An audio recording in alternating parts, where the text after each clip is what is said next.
The town of Stockbridge, Massachusetts is home to two of the most world-renowned spiritual retreats, which draw tens of thousands of visitors per year. After learning of the first couple of COVID-19 cases in the Berkshires, each destination put all of their services on hold until further notice, and were ahead of the curve compared to other businesses doing so. Connecting Point's Brian Sullivan visited the Berkshires and brings us this report. Springtime in the southern Berkshire town of Stockbridge usually has a certain feel, especially in this downtown that looks as though it was carved out sometime in the late 1800s and kept perfectly preserved for nearly a century and a half.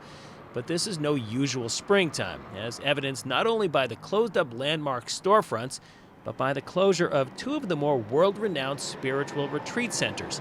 Here on the north end of town, just over the Lenox line, is the Kripalu Center for Yoga and Health. When we dropped by on March 18th, it was their last day of being open to the public, and the plan was to be closed for 6 weeks, which at the time seemed like a pretty extensive hiatus. What we thought about was the kind of planning that people need to do in making a trip out to the retreat center. We bring in 40,000 people a year, and what might be a reasonable amount of time also given their planning with bringing people in from all over into the Berkshires. Located on former Native American grounds that sit atop the Stockbridge Bowl, the landscape here is as much a central part of the experience as the classes, trainings, and workshops. The belief is that the energy found here will pull people back in droves when this shutdown is finally over. It should be noted that at the time of this meeting, that closure was set for 6 weeks, but has now been extended indefinitely. People find tremendous comfort just from the place that is Kripalu. The end result is that people will be seeking, after the 6 weeks are up, to come back to a place that they think of as home. But Kripalu wasn't alone. The National Shrine of Divine Mercy Roman Catholic Ministry on Eden Hill in Stockbridge were the first in the region to cancel a major event. Several weeks ahead of the April 19th date, they canceled what is known as the Feast of the Divine Mercy, or Mercy Sunday. Mercy Sunday is the largest annual gathering that they have here. The event draws in tens of thousands of people from all over the world. And since the renewal of the feast in 1978, the event has never been canceled, until this year. The reason we did it was out of care and concern for a large gathering of people.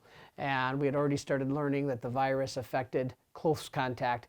And in the nature of that day, people are sitting close together, there's close contact. And it's not just Mercy Sunday.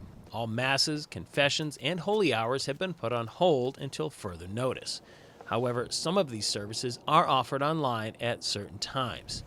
Much like with the Kripalu Center, the grounds here, which are also former Native American land, are a big attraction. With a view of the Berkshire Mountains and plenty of room to move about, people of all ethnic and religious backgrounds are still welcome to make a pilgrimage here. This is, of course, dependent upon visitors being mindful of each other's space and distance. It's this type of consideration and compassion that Father Alar hopes will be on display even more among all people in the coming days, weeks, and months. If this turns into a bad situation where chaos overturns the peace, we're going to all be in trouble. And so my personal effect on this has been love your neighbor even more, because right now we're going to need to help each other.